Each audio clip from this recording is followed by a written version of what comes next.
안녕하세요. 법률사무소 이름의 전성배 변호사입니다. 오늘은 이혼소송 중에도 상대방에게 생활비 등의 부양료를 청구할 수 있는지가 문제된 사건을 살펴보도록 하겠습니다. 마지막 빵 한 조각, 끝나지 않은 결혼 이야기, 생존을 위한 외침과 법의 응답. 빈 냉장고 앞에서 시작되어 결혼의 무게를 재정의한 대법원 판결에 이르기까지 이것은 생존과 존엄에 관한 기록입니다.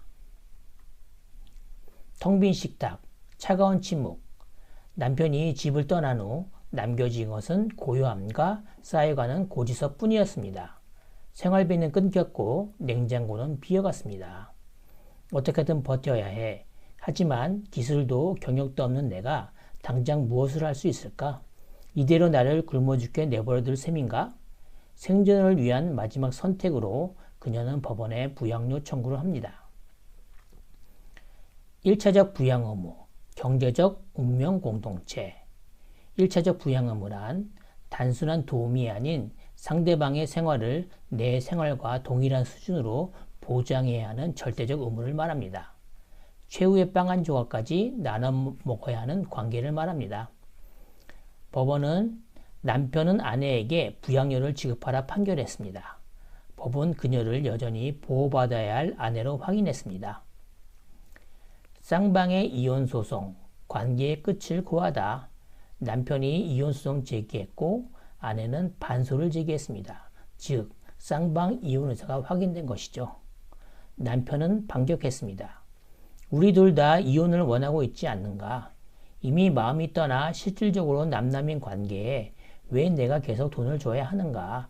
따라서 부양료 변경 심판을 청구합니다. 부양료를 지급하지 않겠다는 것이죠. 하급심 판결, 실질적 판단, 부양료 지급 의무 소멸해야 했다. 법원은 쌍방이 이혼 의사를 명백히 한 시점에서 혼인관계는 회복 불가능할 정도로 파탄이 났다. 실체가 사라진 관계에 더 이상 부양 의무를 강제할 수 없다.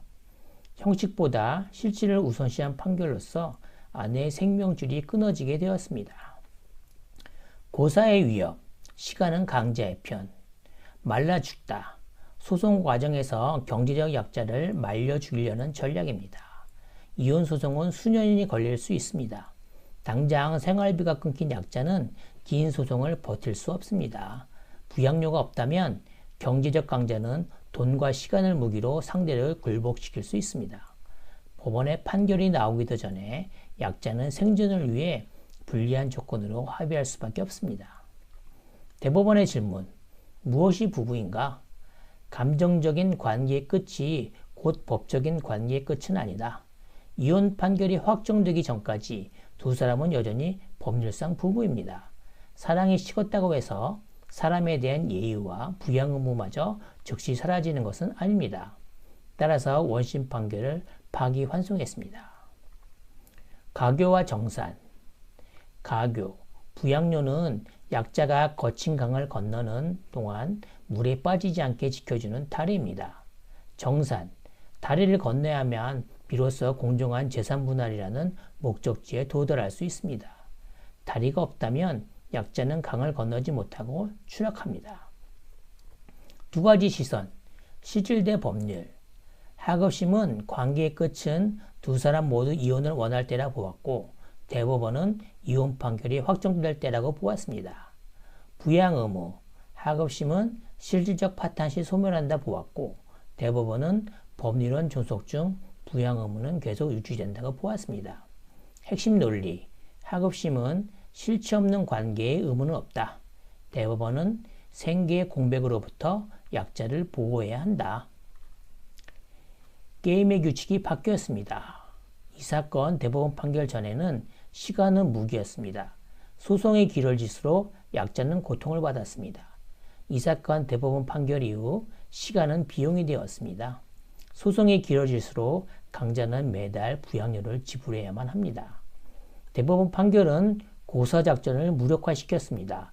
이제 경제적 강자도 소송을 불필요하게 끌 이유가 사라졌으며 약자는 대등한 위치에서 정당한 재산 분할을 요구할 수 있게 되었습니다. 법의 온기, 마지막 빵 한 조각의 의미. 마지막 빵 한 조각은 탐욕의 메타포가 아닌 생존을 위한 최소한의 존엄입니다. 법은 냉혹한 자본의 논리 앞에서 인간을 지키는 마지막 보루가 되어야 합니다. 사랑이 끝난 자리에도 사람에 대한 책임은 남기 때문입니다.